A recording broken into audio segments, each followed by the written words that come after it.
السلام عليكم. الله أكبر الله أكبر الله أكبر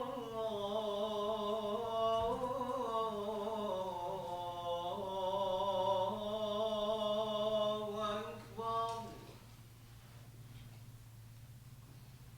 أشهد أن لا إله إلا الله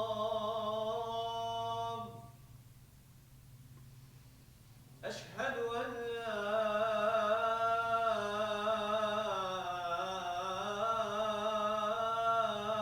إله إلا الله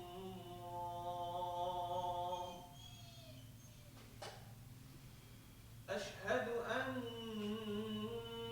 محمدا رسول الله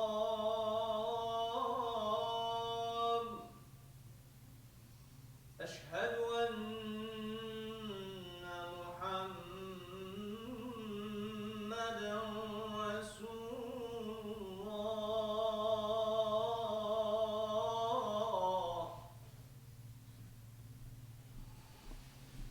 حي على الصلاة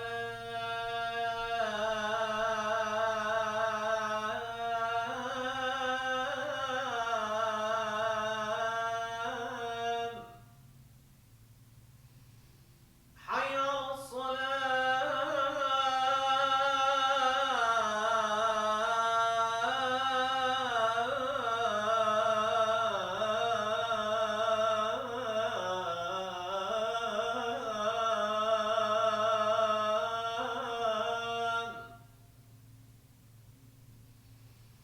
حي على الفلاح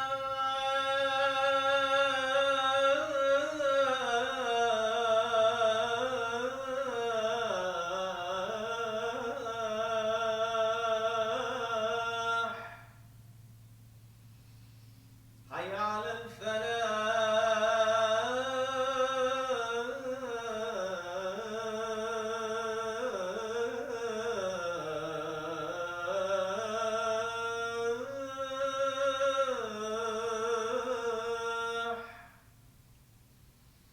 الله أكبر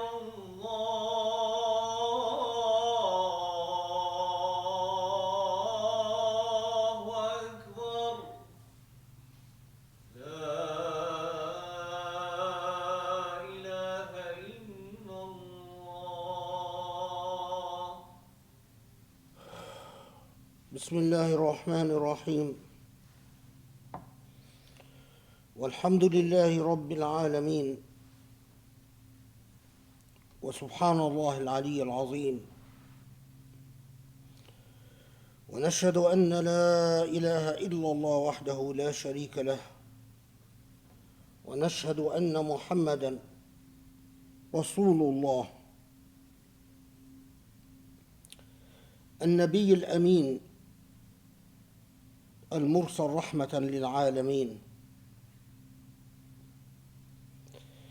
ونصلي ونسلم ونبارك على الحبيب المصطفى وعلى آله الميامين وأصحابه المختارين. سبحان الله سبحان الله، نؤمن به ونستعينه ونستهديه ونستجيره ونستنصره، فإنه حق من هدى الله فلا مضل له، ومن يضلله فلا هادي له. اللهم يا رب العالمين، يا رحمن يا رحيم، اللهم اصلح لنا ديننا الذي هو عصمة أمرنا، واصلح لنا دنيانا التي فيها معاشنا، واجعل الحياة زيادة لنا في كل خير، واجعل الموت راحة لنا من كل شر.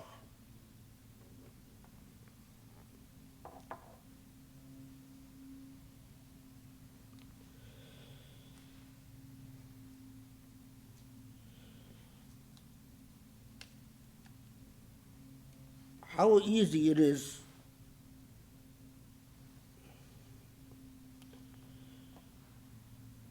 for people to exist in moral confusion.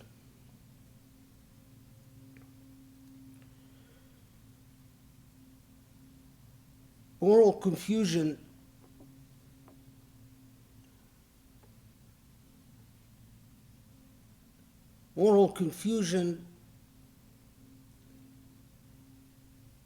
often exists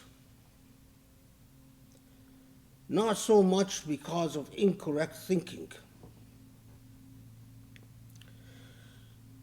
but because we don't see what is right in front of us, presenting itself before our eyes. The human ability to distract itself so that it does not see the most obvious of points and the most clear of signs and the most apparent of messages.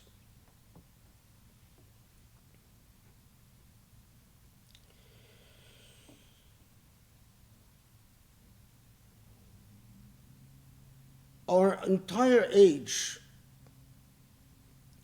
of consumption and commercialization, this age which is structured upon some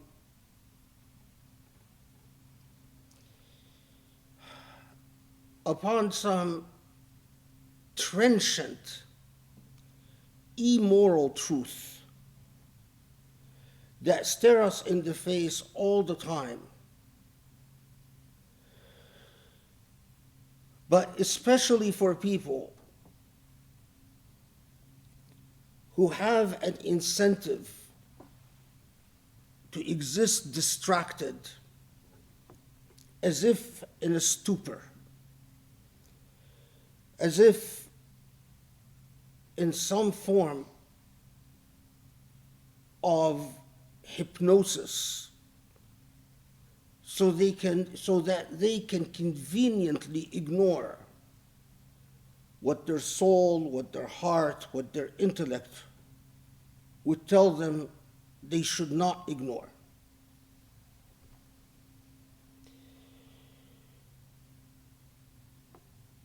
In order for the systems that created our modern world to continue on their course of exploiting human beings, these same systems have injected modern thinking with some platitudes, nearly ideological slogans that people repeat all the time, but rarely ponder or think about. Although so much that stares us right before us, stares us in the face, could lead us to examine some basic precepts, like where darkness lies and where the light is. Among those ideological tropes, part of this jargon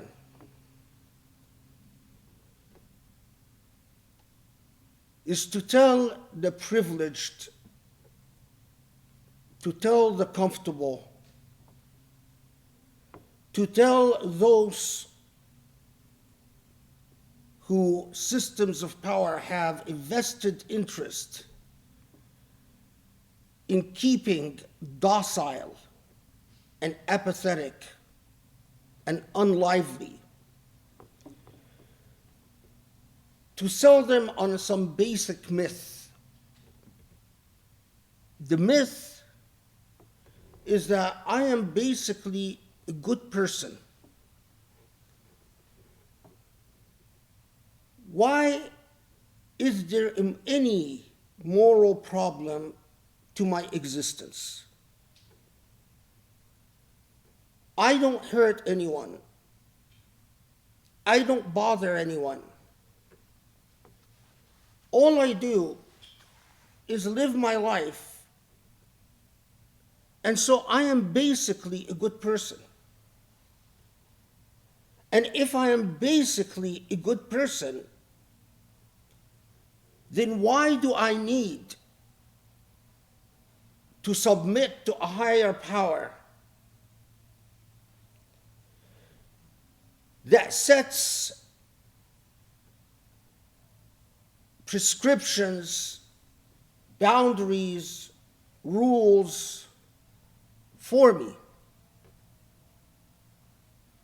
If I am self-sufficient in decency,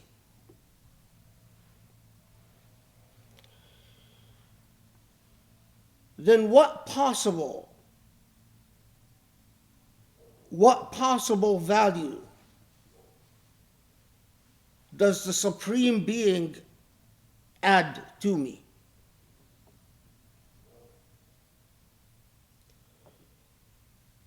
Let's call this the myth of the decent person.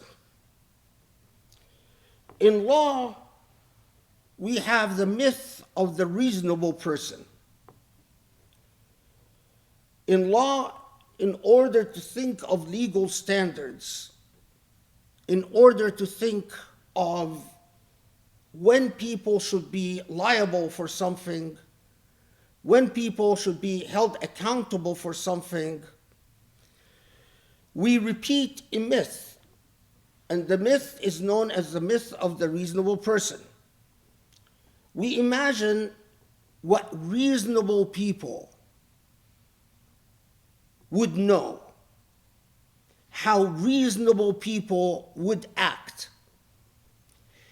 And if the behavior of a person that is party to a lawsuit doesn't match the construction of the reasonable person, then we say that there has been a breach of duty, or there has been some type of violation in law. Of course, we know that it is nearly impossible to define a reasonable person. But nevertheless, we need to think in terms of a construction, a myth, that there is this reasonable person that stands as a standard against which we evaluate wrong from right. Imagine if we have a similar construction, but this construction is not one of reasonableness, but is one of moral adequacy. So I might believe I am basically a decent human being. I am basically a good person. And as such, I don't see a fundamental problem with my existence or to my existence. But then imagine the construction, the hypothesis, the parable, in the same way that Allah throughout the Quran gives us a parable of a person who, for instance,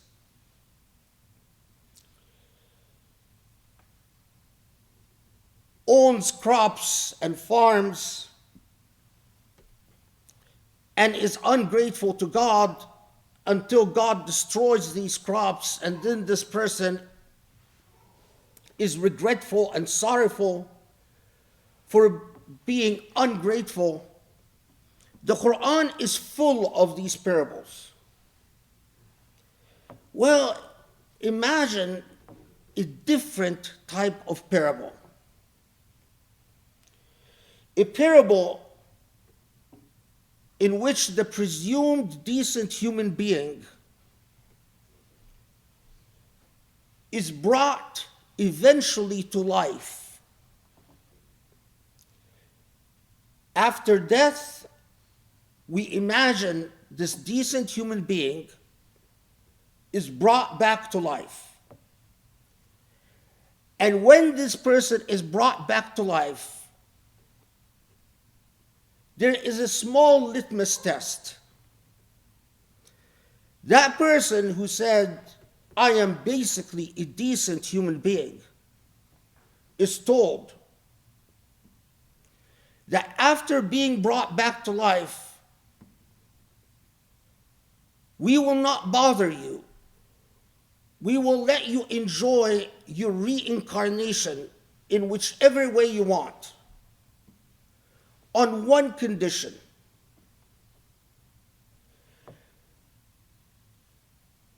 On one condition, that we confront you with the testimony of the miserable person. Not the reasonable person, but the miserable person. What is that? Well,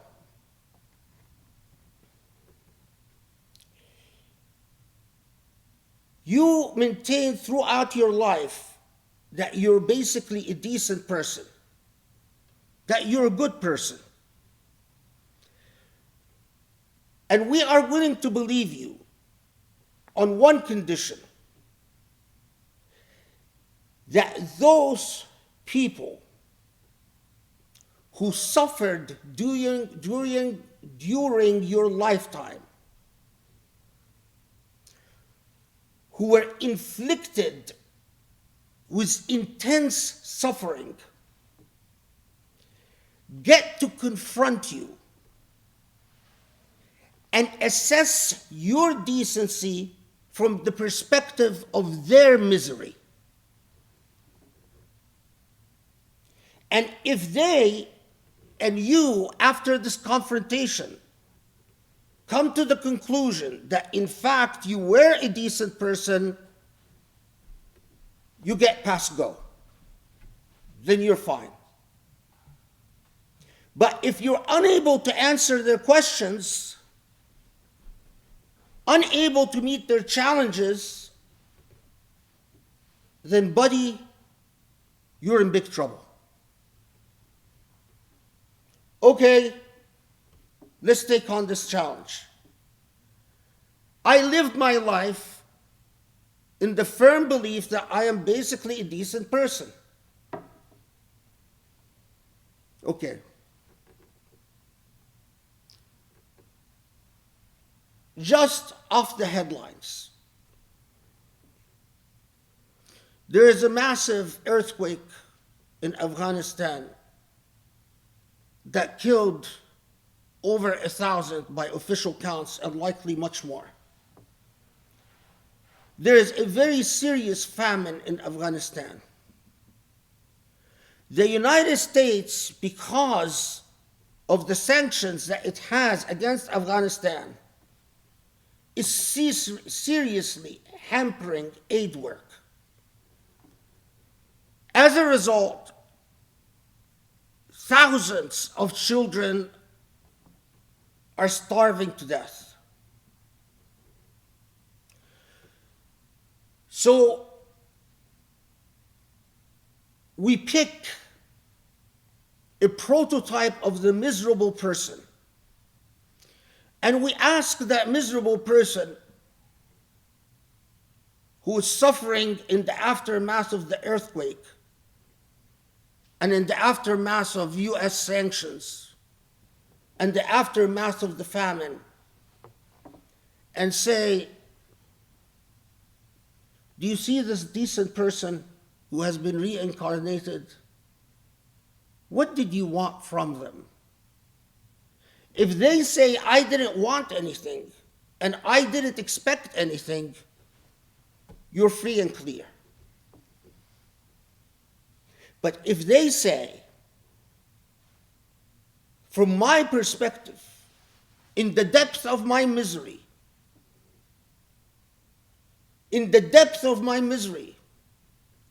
I expected them to say a word of truth to their government. I expected them to pay $1 to feed us. I expected them to do well in school so they can be influential and effect a change in the United Nations. If they say any of these things, then your myth of decency is busted. We take the miserable from Somalia. Right now, there is a raging famine in Somalia. Thousands of people starving to death. You see, yes, Russia invaded Ukraine. And because of the Russian invasion of Ukraine, there is a severe food shortage that will hit the most vulnerable in the world. But if we are decent people, we will not stop there and we will finish the story. We will complete the story. And the completion of the story is many African countries, including Sudan, including Somalia, could have been the breadbasket of the world. These countries could have fed the entire world. But we, the United States, and other colonial powers, played a direct role in destabilizing Somalia. Why did we do that? Because we didn't want Islamists in power. Because we'd rather have them dead than be Islamist. As a result of our direct intervention, Somalia has been plagued by civil wars for decades. Civil wars that we are directly involved in. And as a result, when there is a famine, there is no effective Somalis government to help. And the rest of the world is not helping. So you are reincarnated as a decent person. And we bring the miserable from Somalia. And the miserable Somalia will say, hello, decent person. And you will say, hello, miserable person. And then the miserable person will get to testify as to whether they expected anything from you. I died of starvation. And I saw my children die of starvation. And I saw the neighbors die of starvation. And I saw the children of the neighbors die of starvation. In my lifetime, I saw violence, rape, murder. Did I expect anything of you? Well, imagine the situation. Maybe I expected a $5 donation to feed me for the month. Maybe I expected that you bother saying something to your government about what they're doing to me and my family. Maybe I expected that instead of dedicating your life to having fun,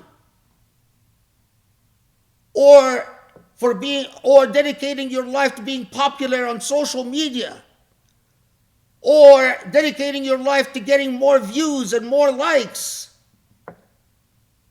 that you even say something about my suffering, that you even acknowledge my life and death, that you even indicate that I mattered to you in any way. Yes, the most fantastic myth. You see, those who make products, who need to sell products, need a consumer who is hypnotized by the myth of decency. I can't sell you what I need to sell you if you have a strong moral conscience. In order for me to sell you what I need to sell you, I need you to be oblivious. I need you to want to spend money to buy my product and not think about Somalia or Afghanistan or India or the Uyghurs or the Rohingyas or this or that. I need you to be stupid. But at the same time, I need you to be arrogant about your stupidity. You are thoroughly indecent because you are thoroughly selfish. But I need you to go around arrogantly believing in your decency. So when it comes time to spend money to buy my product, you will do so without a second thought. That's the logic of capitalism and the logic of the market. The common people, i.e. the consumers, we cannot afford consumers with a conscience. We want consumers who are hypnotized by the belief in their own decency.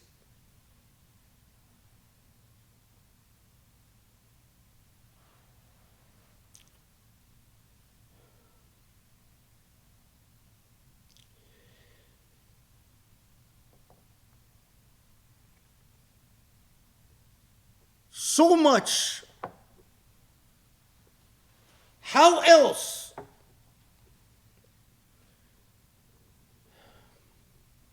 Let me just give you a minor example. Just a news item that caught my attention. The U.S. envoy, this is the U.S. envoy on anti-Semitism, Deborah Lipstadt, the American envoy to combat anti-Semitism. Wonderful. A U.S. envoy to combat anti-Semitism. But the U.S. envoy to combat anti-Semitism is being sent by the State Department to Saudi Arabia to visit Saudi Arabia and visit Israel ahead of Biden's planned visit to the region.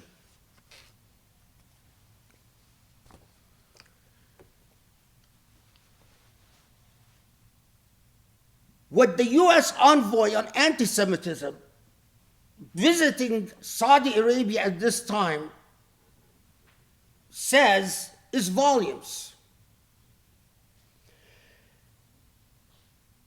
by sending a US envoy on anti-Semitism, you are saying that whatever the problem is with Israel is not about Palestinians who are being colonized or have been colonized and continue being colonized. It is not about democracy in the region. It is not about all the political prisoners that are rotting in Saudi Arabia and Egypt and the Emirat. It is not about the grave human suffering in Yemen. It is not about the Palestinians and their rights. It is about protecting the rights of Jews. And the problem between Muslims, Arabs, and Israel is a problem between Muslims/Arabs and Jews. Not Zionism, not apartheid, Jews.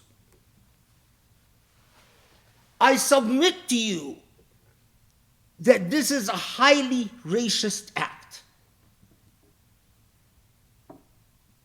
Why is it a highly racist act? Let me give you an example. In 1906, from 1906 to 1908, in France, there was a raging debate about the death penalty. In 1906, there was a raging debate about whether the death penalty in France is humanitarian, is decent. The remarkable thing is that raging debate about the death penalty, which focused on whether you can execute a French man convicted of murdering a child, in that case, was going on at the same time that France, as a colonial power, executed thousands upon thousands of natives all around the world. And no one even thought to raise a peep. If you read the French debates about the death penalty, they were all phrased in terms of the rights of human beings. But by human beings, what they meant is the French white man. Not the North Africans, not the Muslims, not the Indians, not any other group, but the Christian white man. So France can have an intense debate about whether the death penalty is humanitarian at the same time that France is colonizing and murdering millions around the world. And nothing has changed. The US sends an envoy on anti-Semitism to Saudi Arabia. At the same time, just last month, Israel murdered 15 Palestinians. No one even noticed. At the same time that Israel continues to colonize and implement an apartheid regime against Palestinians, and our lawmakers don't care. At the same time that Egypt has one of the worst Nazi regimes Egypt has seen ever in its history. At the same time that Saudi prisons are full of prisoners, full of human rights abuses. And what do we want from Saudis? Not to respect their own people, not to honor human beings, only to respect and honor Israelis. We know that the UAE has an abysmal human rights record. The prisons of the UAE are full of the suffering. But all we want from the UAE is buy our products, spend money on our commercial products, and talk of tolerance when it comes to those who count. Tolerate the Christian, tolerate the Buddhist, tolerate the Hindu, but tolerate your fellow Muslim, we don't care. They don't count. All we want from you is your purchasing power and that you are good to our Israeli friends. So when we send the US envoy on anti-Semitism to a deeply fascist state like Saudi Arabia, like Egypt, like the United Arab Emirates, it is a deeply racist act. Because what we're saying is the only people who matter are Jews in Israel. As to all the Muslims that you massacre and obliterate, they don't matter.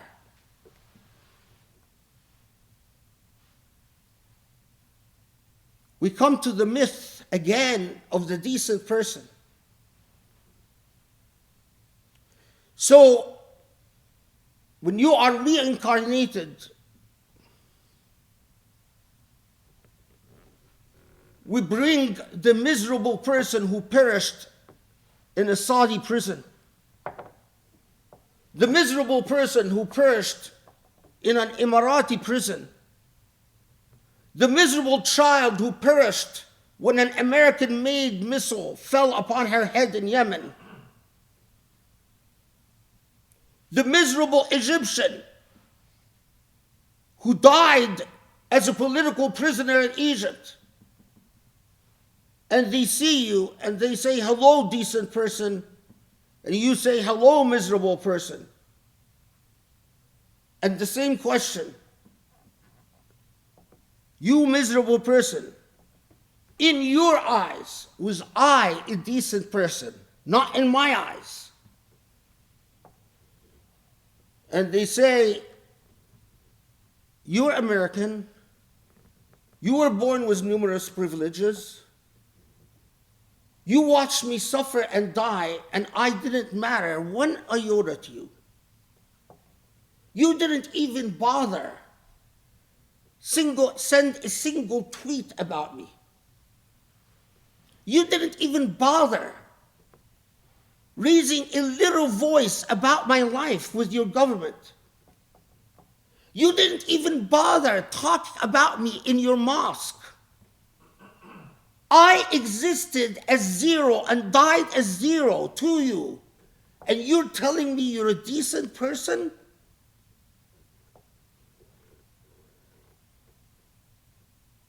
Well, I, the miserable person, don't see you as a decent person.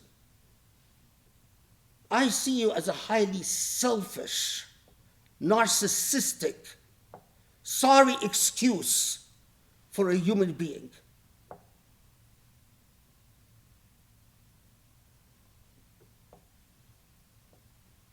Ponder that.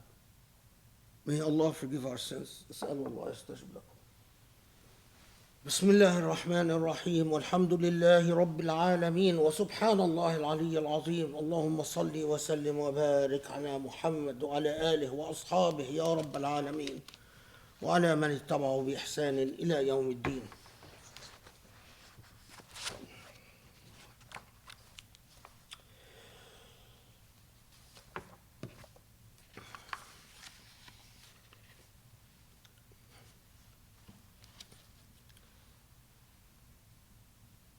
I think that the standard for decency as Muslims, for us Muslims in particular, the bar for decency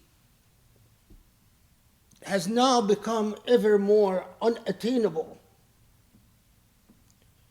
because not only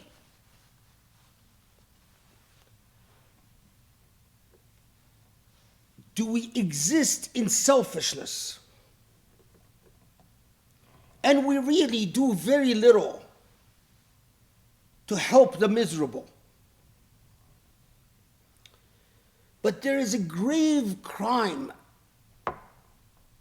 being committed in our lifetime. And the vast majority of Muslims are directly complicit, if not directly, then indirectly. And a word, this crime, this true historical crime, is what's happening to Mecca and Medina, where our Prophet lived and died. May peace and blessings be upon him. Of course, immediately stories emerged that company that has pro-Modi Hindu investors, that Islamophobic company that Saudi Arabia contracted to manage to handle Hajj applications from Muslims in the West, has already descended into utter fiasco. Stealing people's money, people paying $20,000 and then being told no payment was made, people thinking that they will buy X package only to discover that the real price is double. An entire article about the fiasco and mismanagement and absolute corruption that this Hindu Islamophobic company is committing against Muslims from the West who want to go Hajj. But more fundamentally, imagine our Prophet ﷺ coming to life. Imagine our Prophet being reincarnated. And imagine the Prophet being reincarnated in his beloved Mecca. What is he going to see in his beloved Mecca?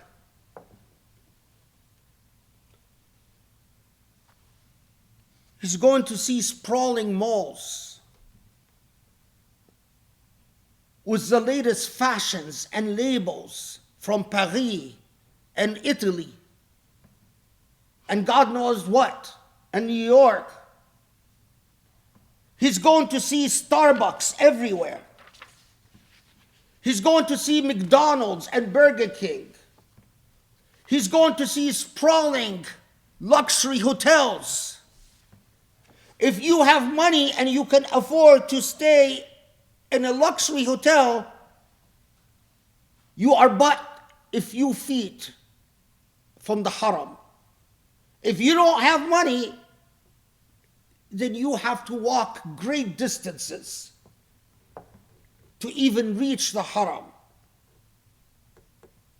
The Prophet, who used to go hungry for days and feed on a date, the Prophet who said Mecca is a place where materialism is out and shaitan is out, will come today to see Mecca, the embodiment of shaitan.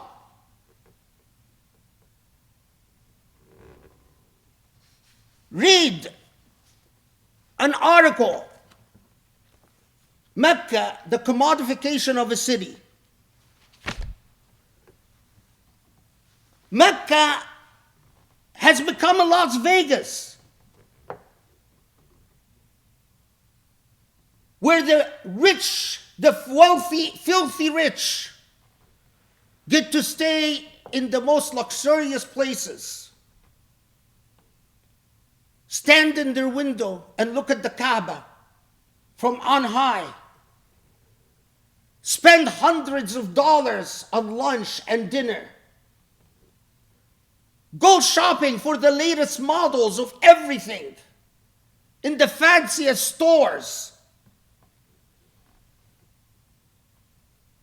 This is Mecca of Muhammad? This is Muhammad's Mecca? Saudi during the COVID crisis destroyed what was left of historical Mecca to implement an insane expansion project designed to do one thing: to turn Mecca into a commercial investment, not a sanctuary. Not a sanctuary for the spirit. Not a sanctuary from shaitan. What is the point of the stoning of shaitan that they do, al-rajm? When shaitan is everywhere in Mecca.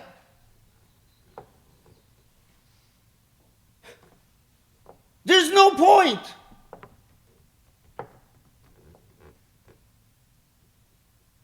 You know, we have reached the point in our history where if you are a decent person,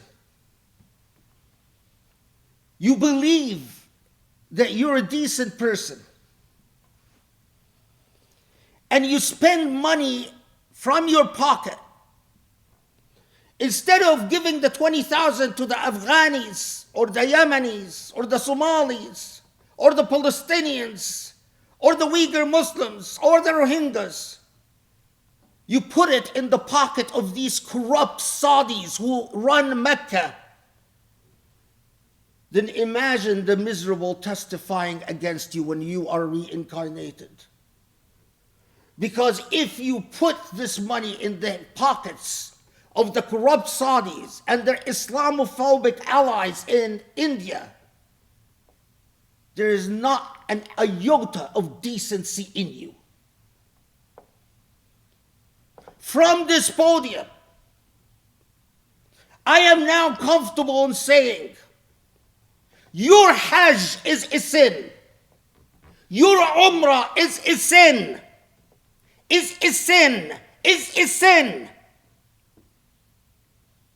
When you support tyrants, when you back corrupt, wealthy exploiters, when you aid a racial project, when you stand hand in hand with the tyrants of the world, you are one of them. No Hajj, no Umrah can save you. We don't worship a stupid God. We don't worship an immoral God. We don't worship a stupid God. We don't worship an immoral God. We don't worship an indecent God. أقول قولي هذا واستغفر الله لي ولكم أسأل الله يستجب لكم. اللهم اغفر لنا.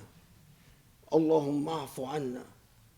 اللهم ارحمنا يا رب العالمين. اللهم اهدنا لأقرب من هذا رشدا يا علي يا عظيم. Allah forgive our sins. Guide us to the straight path. Allah liberate Mecca and Medina from its corruptors and liberate Jerusalem from its oppressors. Ya Rabb al-Alameen. Deliver our holy sites as you deliver us, Ya Rabbal Alameen, and don't allow us to be hypocrites or indecent human beings till the day we leave this world. Ya Rabbal Alameen, Ya Allah, Ya Kareem, wa qam as-salah.